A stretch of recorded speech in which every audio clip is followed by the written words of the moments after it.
We are back in the village of Anse La Raye, and this time we are headed to the home of Youth on Fire Ministry to speak with a youth group that is determined to make a difference in the community.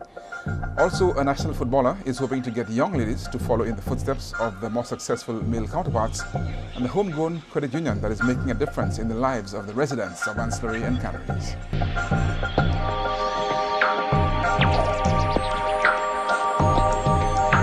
Residents of Anse La Raye have decided to take their financial security into their own hands, following on the examples of many communities where credit unions have been established. The decision was to incorporate both Anse La Raye and Canaries in what was eventually called the West Coast Credit Union. The concept is new to residents in the two villages. The credit union is now offering a service of convenience to the community and exercising its corporate social responsibility as well. The officer in charge when we visited was kind enough to chat with us.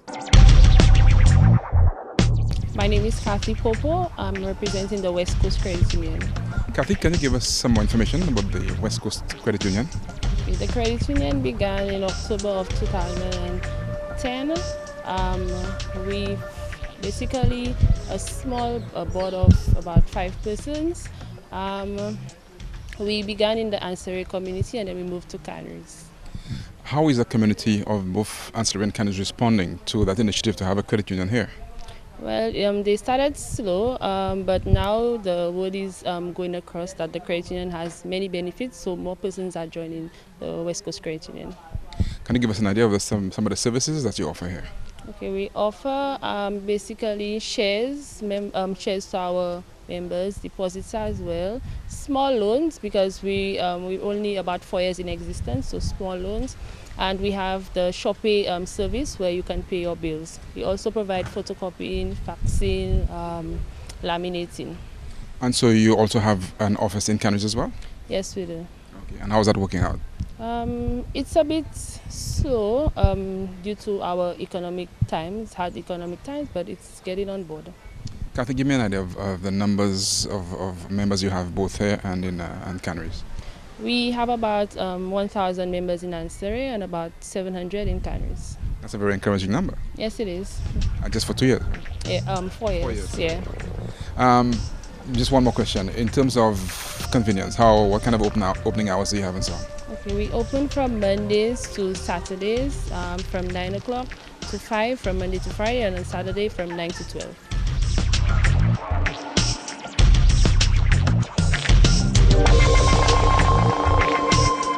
The West Coast Credit Union sponsors sporting activities, school events and the community awards programs.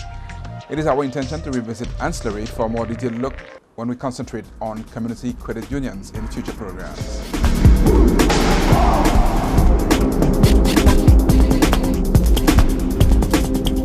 As we mentioned in previous programs, Anse La Raye has a strong tradition in football and quite a number of players have represented the community and St. Lucia.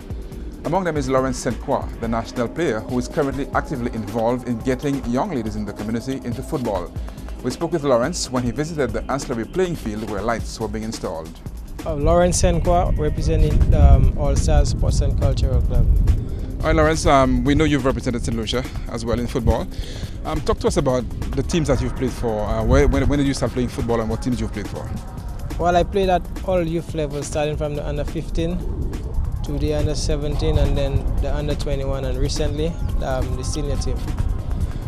What attracted you to football? Why did you decide to pick up football as opposed to cricket or any other game? Well, basically my father was a former national player and then it's all in the family. All my brothers play football, but I play cricket as well, but football is my number one. And who's your father? Mr. Lawrence Andrews, Carib. Okay. And now talk to us about the teams that you've played for here. Well, I've only represented one team from youth because my father made that team 25 years ago. So that's what I know. And my mother is a vice president currently. So I've only represented All Stars and maybe some outside teams like Pavé and other teams who invited me to play for them as an outside player. Now, what has been inspiring young guys like yourself in Anse La Raye to take football and to play football at the level that you do because you play very good quality football here? Well, I've always known we have lots of talent, and then Mr. Somers, our coach, who always pushed us and tried to nurture us, Mr. Robinson as well. And people who know us to play very good football, I'm motivated to represent and show off our talent. Now, when you look at the football field itself here in Ancillary, there's some lights being put up on the field now. How happy are you to see what's happening here? Pretty much excited. Was looking forward to that some few years ago, but still the surface is not all that good. But the light is a start, I could see. And everybody's talking about it, and we're pretty much excited, and I like it. So you're looking forward to playing your first match on the lights? Very much so. Okay. Yeah, now talk to us a little bit about yourself. You played for St. Lucia, and St. Lucia is getting back into the flow of things. They played Jamaica last night as well. In terms of duty nationally, what is the experience like representing St. Lucia? Well, I all feel normal wearing that national colours, but then I feel preparation-wise, we need to get more prepared, like earlier enough. So every time we rush to train a few weeks, a few months before a big tournament, and then we don't get all together. So was pretty much disappointed not making that last national team because I didn't have any time to go training. But I feel really good representing St. Lucia, and I'll always give my best. And finally, when you look at young footballers coming up in Ancillary, how confident are you that Ancillary will continue to have good footballers? Very much so. I'm currently training with a few of the ladies, the under-17 ladies and some under-19 players, and they pretty much have skill. Not like back when I was growing up, but they watch the Messis and the Ronaldo and they learn very quick. So I'm pretty much impressed that they will make the next national team. You mentioned ladies. You said there's a ladies football team here? Yeah, there's an under-17 and a senior female team. And how motivated are they to keep the tradition that the men have set? Well, experiences we share with them. How it is to be playing for the national team and all the pride we have, and then all what we have to put through, all the sacrifices we make, and then where we could go from there now, because now there's much more opportunities than back then.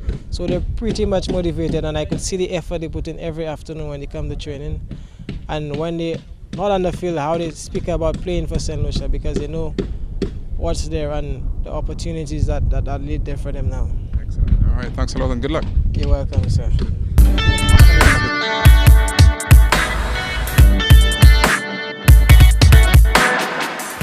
Lawrence is hoping to get back into the St. Lucia football team, but for the time being, he's anxiously awaiting his first game on the lights in Ancillary. Calabash TV will be there as well to report on this historic occasion when it happens. In our next segment, we engage the Youth on Fire Ministry on the depth of creativity in the community and what they are doing about youth at risk.